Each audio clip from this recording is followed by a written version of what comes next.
Welcome student. आज हम बात करते हैं डिफ्यूजन की।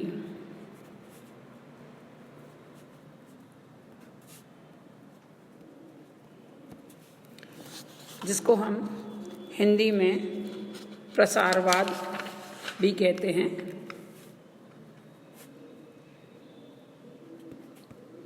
प्रसारवाद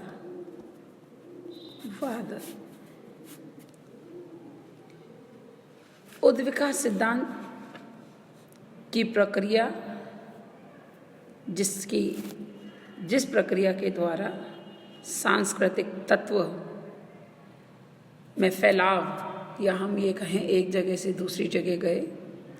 डिफ्यूजन, जैसा कि पूर्व में मैंने आपको अर्थ में बताया कि ये भी सांस्कृतिक गतिशीलता, जिससे संस्कृति का प्रसार हुआ, एक जगह से दूसरी जगह फैला, उसके विभिन्न संप्रदाय मीन्स जिन नियमों को मानने वाले, या जिसको हम स्कूल्स भी कहते हैं, 3 संप्रदाय हैं। पहला ब्रिटिश प्रसारवाद,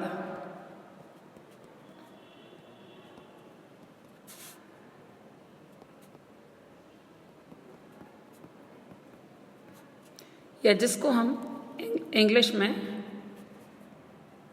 पैन इजिप्शियन कहते हैं। Pan Egyptian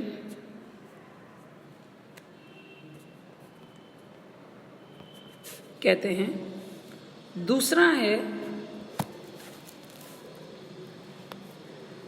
German school, German Austrian school, जिसको हम इंग्लिश में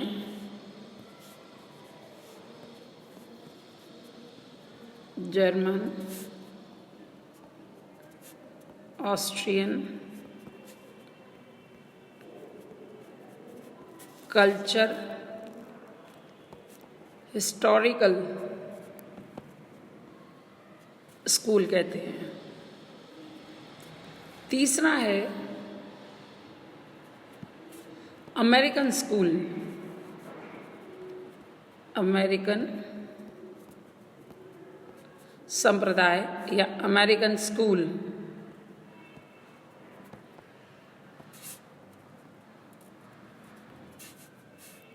तो सर्वप्रथम हम बात करते हैं यहाँ पर पैन इजिप्शियन या ब्रिटिश प्रसारवाद की। ब्रिटिश प्रसारवादी या पैन इजिप्शियन संप्रदाय के प्रमुख प्रवर्तक इलियट स्मिथ, W.J. पेरी इसके जो है प्रमुख प्रवर्तक है। तो पहला जो है इनके कौन है? इलियट स्मिथ, और दूसरे हैं इसके W.J. पेरी। कई बार आपको क्वेश्चन ये पूछा जा सकता है कि ब्रिटिश प्रसारवादी संप्रदाय के प्रमुख प्रवर्तक कौन है, तो आप जो है इलियट एंड पेरी दोनों ही आपको बताने होंगे। स्मिथ एक मानवशास्त्री नहीं, बल्कि एक शरीर रचना विशेषज्ञ भी थे, एनाटॉमिस्ट जिसको बोलते हैं। वे उन्होंने काफ़ी रिसर्च वर्क किया और वे इजिप्ट में ही रहे। उस देश की प्राचीन संस्कृति से वे बहुत ज़्यादा प्रभावित थे और उन्होंने उसके विभिन्न पक्षों का भी अध्ययन किया। और अध्ययन के दौरान उन्हें जो कुछ बातें उनके सामने आई, वे इस प्रकार रही कि संसार में सर्वप्रथम संस्कृति का जो जन्म है वह मिस्र में ही हुआ। तो एक तरह से ओरिजिन ऑफ कल्चर की जो बात करते हैं ये, कि संसार में अगर कभी संस्कृति का जो उद्भव हुआ है, वो ओरिजिन है, वह कहाँ हुआ? इजिप्ट में, मिस्र में। है ना, क्योंकि वे उससे वहाँ पर उन्होंने बहुत सारे रिसर्च वर्क किए, उसके आधार पे उन्होंने ये कंक्लूजन निकाला और वहीं से उसके तत्व दुनिया के अनेक देशों में प्रसारित हुआ। और यहाँ इजिप्ट से ओरिजिन होने के पश्चात जो ट्रेड है, ट्रेड का मतलब तत्व, इसका मतलब जब मैंने आपको बताया था तत्व क्या है, छोटे से छोटा कण जो और विभाजित नहीं हो सकता, है ना, वो जो उसका प्रसार का मतलब फैला संसार में, ये जैसे वर्ल्ड अगर रहा होगा, इस संसार में फैला, ये इसकी शुरुआत कहाँ से हुई, उन्होंने कहा इजिप्ट से हुई। ठीक है। और उनका मानना है कि भूमध्य सागरीय देशों में अफ्रीका, भारत आदि की संस्कृतियों का ही नहीं बल्कि इंडोनेशिया, पॉपनेशिया और अमेरिका की संस्कृतियों का भी आदि स्रोत मिस्र की ही संस्कृति रही। पेरी का मानना है कि उन्होंने जो अपनी पुस्तक the children of sun, Perry की जो पुस्तक थी, पुस्तक का नाम है द चिल्ड्रन ऑफ सन, मानना है कि प्रसार ही एक मात्र साधन है। It is only the diffusion through which the cultural trade off Egypt, जो कल्चरल ट्रेड, जो तत्व है, संस्कृति के तत्व है, वो इजिप्ट से, मिस्र से, अन्य सब संसार के अन्य जगह जो है वह फैला, जिसमें सांस्कृतिक परिवर्तन, जिसकी वजह से क्या हुआ, कल्चर में चेंज आ पाया, जिसका मतलब ये हुआ कि मनुष्य का मस्तिष्क स्वभाव से ही आविष्कार के लिए उपयुक्त नहीं है। आविष्कार तो तभी संभव है जब उसे अत्यधिक अनुकूल परिस्थितियों या पर्यावरण से प्रेरित शक्ति प्राप्त हो। इस संप्रदाय के लोगों का मानना है कि अनुकूल परिस्थितियां केवल मिस्र में ही थी, जिस वजह से सूर्यपुत्र मिस्रवासी ही समस्त उच्च संस्कृति के जनक रहे हैं। मिस्र को ही संस्कृति और सभ्यता का आदि का स्रोत मानने के कारण इस संप्रदाय को पैन इजिप्शियन स्कूल का है, क्योंकि इनके अनुसार इजिप्ट ही जो है, यहाँ पर ही सारी परिस्थितियाँ, या हम ये कहें कि फेवरेबल कंडीशंस रही, जिनकी वजह से जो कल्चरल ट्रेड्स, जो फैलाव हुआ है संस्कृति का अन्य देशों में, वह इसी वजह से हुआ कि वहाँ पर कंडीशंस जो थी वो बहुत सारी फेवरेबल थी। वैज्ञानिक दृष्टिकोण से स्वीकार नहीं कर सकते कि मिस्र ही संस्कृति, सभी संस्कृतियों का स्रोत जो है वह मिस्र की संस्कृति थी। अन्य सभी संस्कृतियों का उद्भव भी उसी समय हुआ है। इसलिए विभिन्न देशों के संस्कृति तत्व एक समान हो, परंतु समानताओं से यह कदापि सिद्ध नहीं हो पाता है कि सबका मूल स्रोत एक ही होता है। जो सबसे बड़ा क्रिटिसिज्म जो है, जिसको हम आलोचना कहते हैं,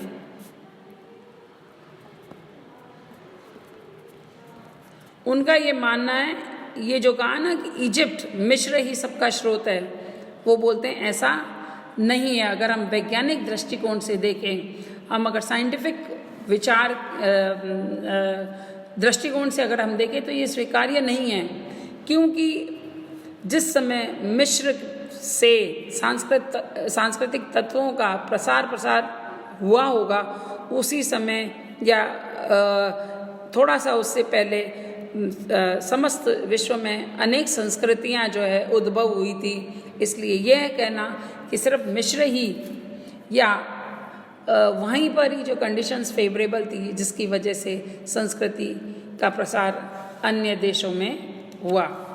दूसरा हम बात करते हैं, वह है जर्मन स्कूल। जर्मन हिस्टोरिक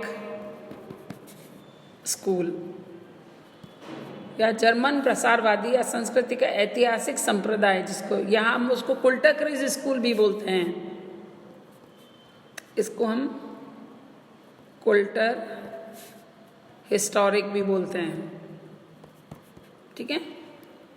इसके जो प्रमुख प्रवर्तक थे वो एफ गैबनर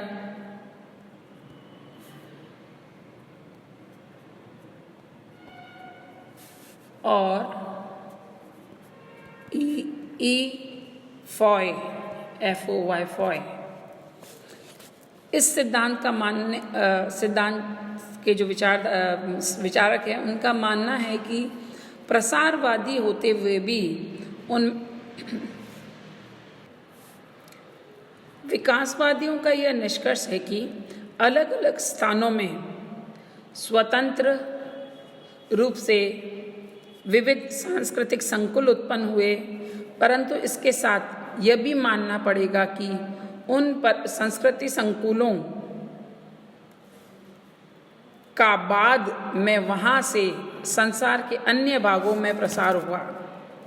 ब्रिटिश प्रसारवादी व जर्मन प्रसारवादी विचारधारा में एक प्रमुख अंतर यह है कि ब्रिटिश प्रसारवादी लेखकों के अनुसार संस्कृति का विकास या प्रसार एक ही स्थान जो कि मिस्र से संसार भर में हुआ, जबकि जर्मन विकासवादी लेखक के अनुसार संस्कृति का विकास जो समस्त संसार भर में हुआ, जो कि पूरे वर्ल्ड में जो हुआ, वह एक स्थान विशेष से नहीं बल्कि विभिन्न स्थानों से हुआ।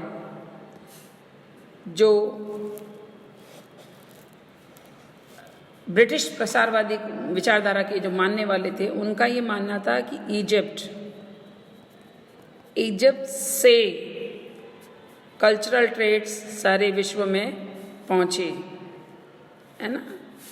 जबकि जर्मन विचारधारक या प्रसारवादी विचारकों का जो मत है कि सारे देश, जैसे वर्ल्ड में जो कल्चरल ट्रेड्स फैले वो अन्य देश भी फैले अलग अलग जगहों से, है ना। ये पूरा इंक्लूडिंग पूरा वर्ल्ड जो है इंक्लूडिंग इजिप्ट, है ना, उनका ये मानना है।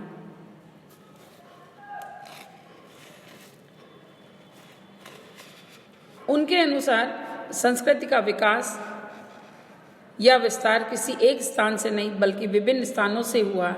एक ही जगह प्रत्येक चीज का आविष्कार संभव नहीं है।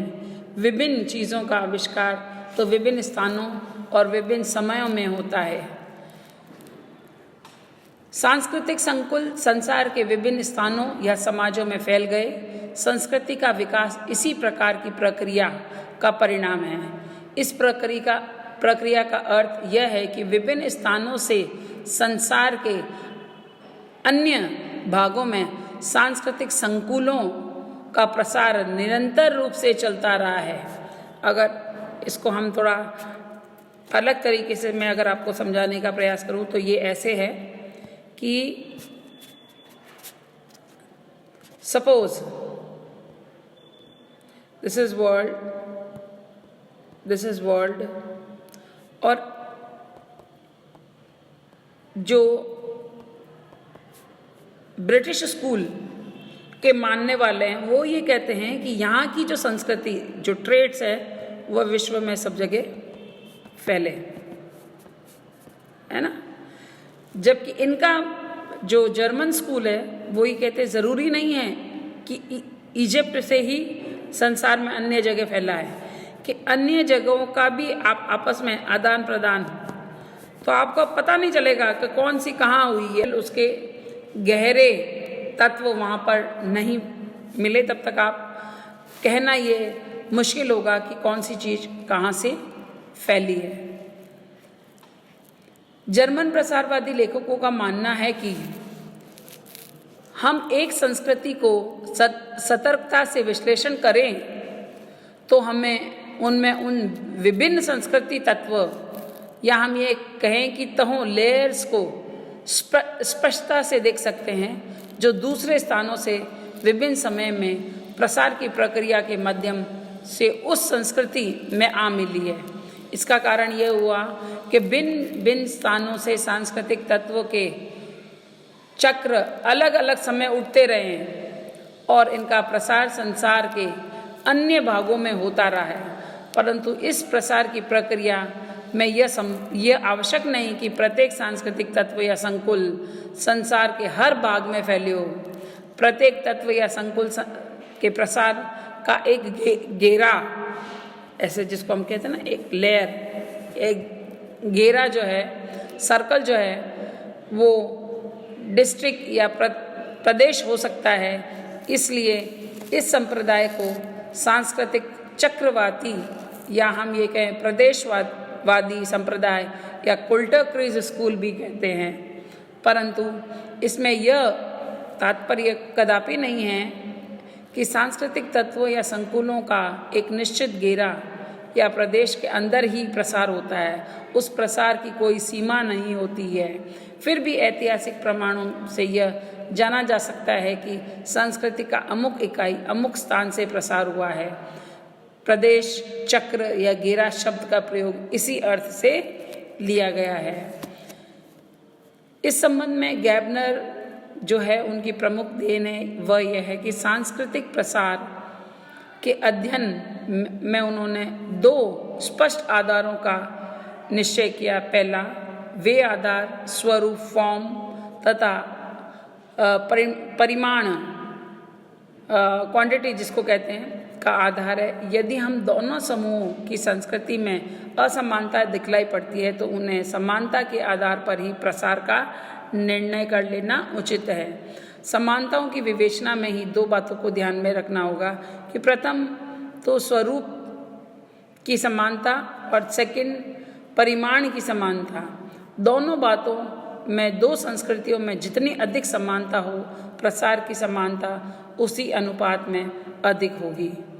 मगर इस सिद्धांत की सबसे इम्पोर्टेंट क्रिटिसिज्म या जिसको हम कहते हैं कमज़ोरी यह है कि इस सिद्धांत को मानने वाले जो लोग हैं वो कहते हैं अधिक से अधिक सांस्कृतिक प्रसार क्या है, केवल इतना कहने से ही उत्तर नहीं मिलता है। संस्कृति का प्रसार क्यों हुआ, इसका प्रश्न भी उत्तर भी बहुत इम्पॉर्टेंट है जो कि नहीं मिलता है हमें। तो इसलिए ऐसा लगता है कि जैसे संस्कृति का प्रसार के कारण का विश्लेषण इसके क्षेत्र स्कोप से बिल्कुल बाहर है। सांस्कृतिक विकास या परिवर्तन को पूर्णतया समझने में यह सिद्धांत असफल न हो सका। अब हम बात करते हैं थर्ड, जो कि है अमेरिकन डिफिशनिस्ट, जो कि हम कल करेंगे। Thank you.